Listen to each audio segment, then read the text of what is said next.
হযরতে আবু বসির রাদিয়াল্লাহু তাআলা কোন করবে চেন এই শিকলটা ছুটিয়ে মক্কা শরীফ থেকে ছুটে ছুটে ছুটে ছুটে আবার কিছুটা হেঁটে হেঁটে আবার কাউকে দাঁড় করিয়ে তার উটের পিঠে চেপে আবার উট থেকে নেবে ছুটে ছুটে হেঁটে হেঁটে আমার নবীর সামনে চলে গেছিলেন।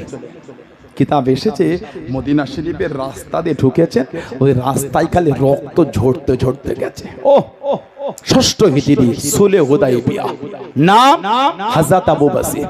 আল্লাহ নবী নববী শরীফে ওয়াজ করেন, ও জওয়াকেরা, আল্লাহ নবী সাহাবাদের বয়ান করেন, আল্লাহ নবী জানিয়ে দিয়েন, আল্লাহ নবী শুনিয়ে দিয়েন, ও মামাসামারা, আমি নবী গতকাল রাতে স্বপ্নের মধ্যে দেখতে পেলাম, খবের মধ্যে দেখতে পেলাম, আমি নবী আল্লাহ পাকের কাবা শরীফ তওয়াফ করি, নবীদের স্বপ্ন হলো সত্যি, নবীদের স্বপ্ন হলো সত্যি। সাহাবারা জানিয়ে দিয়েন, ইয়া রাসূলুল্লাহ হাবিবাল্লাহ, ইয়া রাসূলুল্লাহ হাবিবাল্লাহ, আল্লাহ পাকের নবী হুজুর বিয়াদুই মাফ করুন, গুস্তাখিটা ক্ষমা করুন, কতদিন কাবা শরীফে যাই না হুজুর, কতদিন কাবা শরীফ দেখিনি হুজুর, আল্লাহর কাবাকে সামনে নিয়ে নামাজ আদায় করি না, চোখ থেকে কাছে থেকে দেখে ইবাদত করা হয় না, হুজুর আপনি একটু চলেন। আল্লাহ নবী হ্যাঁ বলেন না, না বলেন না। আল্লাহ নবী সাহাবাদের মুখে মুখে সাহাবাদের কানেতে খবরটা পৌঁছে গেল।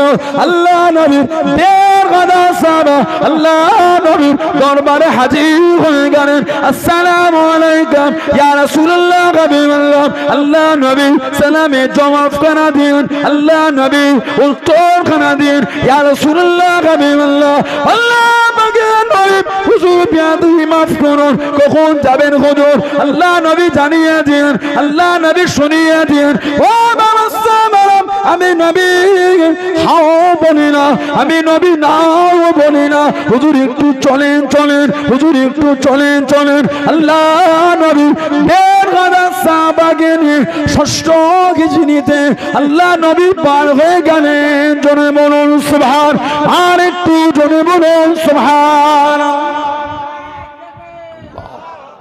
দেড় হাজার সাহাবাকে বার হচ্ছেন নবী। আল্লাহ রাসূল সর্বপ্রথম চলে গেলেন জুল হুলাইফা, ওটা ছিল মদিনা শরীফের সীমানা, মিকাত। আমরা ভারতবাসী আমাদের মিকাতের নাম হচ্ছে ইয়া লামলাম, ইরাকের লোকের মিকাতের নাম হচ্ছে জাত ইরাক। এটা আমরা ফিকায় পড়েছি, ফিকা উলামা হযরতরা বসে আছেন। আল্লাহ নবী জুল হুলাইফায় গেলেন। মদিনা শরীফের কোন লোক যদি কাবা শরীফে হজ বা উমরার জন্য যায় আর এই জুল হুলাইফা যদি বিনা ইহরামে অতিক্রম করে, ওই মানুষটাকে একটা দাম দিতে হবে, একটা পশুকে জবাই করতে হবে, হুকুম এটা। ইদানিং আমাদের এলাকায় উমরায় ভালোই বেশ লোকজন যাচ্ছে, আপনাদের এলাকায় কি খবর? আল্লাহ সকলকে, আমাদের সকলকে আল্লাহ যাওয়ার তৌফিক দান করে, বলুন আমিন। যারা গিয়েছে আল্লাহ তাদেরও যাওয়ার তৌফিক দেয়, বলুন আল্লাহুম্মা আমিন। জোরে বলেন আল্লাহুম্মা আমিন। তবে একটু আদবটা শিখে যাওয়াটা ভালো, তা নাহলে কিছু কিছু লোক তওয়াফ করে এসে গ্রামে গল্প করে, শুনবেন সবই ঠিক, জুতোটা চুরি হয়ে গেল। শুনেছেন এমন কোনদিন গল্প? কথা বলে না, জুতোটা চুরি হচ্ছে। আস্তাগফিরুল্লাহ, পারলেন বলতে? এটা আপনার জবান থেকে বার হলো? কত টাকা খরচা করে গেলেন চাচা? বলে ৮০-৯০ হাজার ট্রাভেল এজেন্সি নিয়েছে, আর গোটা ৩০,০০০ হাত খরচা, কম বেশি ১.৫ লাখের প্যাকেজ। চাচা ১.৫ লাখ খরচা করে প্লেনে করে গিয়ে কাবা শরীফে আপনার মনে হয়েছিল অন্য হাজিদের জুতো চুরি করবেন? ছি ছি ছি, কি যে বলো বাপ, এই উমরা করতে গিয়ে জুতো চুরি করবো? আপনার যদি এই চিন্তা না আসে, জানারা এসেছেন, তাঁরাও তো ১.৫ লাখ, ২ লাখ, ৩ লাখ, ৪ লাখ খরচা করে এসেছেন, তাঁরাও তো কাবা শরীফকে তওয়াফ করতেই এসেছেন, তা তারা চুরি করলো কি করে? কথা বলে না। আপনার যদি মনে হয় কাবা শরীফ তওয়াফ করতে গিয়ে জুতো চুরি, আস্তাগফিরুল্লাহ, তাঁরাও তো তওয়াফ এসে, তাদের মনে হলো কেউ চুরি করবে? কাবা শরীফে জুতো চুরি হয় না, জুতো হারিয়ে যায়। কি হয়? যে মসজিদে জুতো চুরি হয় না, ক্লাবে জুতো চুরি হয়, মাচায় জুতো চুরি হয়, চায়ের দোকানে বাজারে জুতো চুরি হয়, কাবা শরীফে জুতো চুরি হয় না। যেই জায়গাকে এলে কথা বলবেন, জায়গার দিকে লক্ষ্য করে মুখের শব্দের পরিবর্তন ঘটাতে হয়। এটা হলো আদবের ব্যাপার। আপনি বলছেন কাবা শরীফ আর বলছেন জুতো চুরি, আস্তাগফিরুল্লাহ। নাই 300 টাকা জুতোটা হারিয়েই গেল, তো বাদ দেন, বলবেন আমার চুরি হয়ে গেল। তারপরে উনি জুতোটাকে নিয়ে ওই কাবা শরীফে ঢোকার গেটের বাইরে সাইডে রেখে দিয়েছে। কাবা শরীফকে তওয়াফ করেছে, মাকাম ইব্রাহিমে গিয়ে নামাজ পড়েছে, আবে জামজাম পান করেছে, সাফা মারওয়া সাই করেছে। 3 ঘন্টা 3.5 ঘন্টা 4 ঘন্টা পরে এসে ওইখানটা জুতো খুঁজতে কি কীর্তি দেখেছে? লেবুখালী গ্রামের নতুন মসজিদ প্রসঙ্গে এই যে মাহফিলটা হচ্ছে রবিউল আউয়াল শরীফে, এতগুলি মানুষ, কেউ 3 ঘন্টা, কেউ 4 ঘন্টা, কেউ 2 ঘন্টা বসে আছেন। যেখানে যেখানে জুতোগুলো খুলে খুলে সব খালি পায়ে এসে বসেছেন, একটু উঁকে মেরে দেখেন যেখানটায় খুলেছেন ওখান থেকে 1 পাটি 3 হাত দূরে চলে গেছে।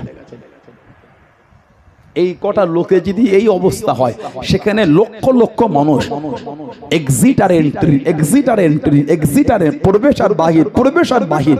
ওইখানে জুতো রাখলে ভাবলেন কি করে জুতোটা সংরক্ষণ হয়ে থাকবে?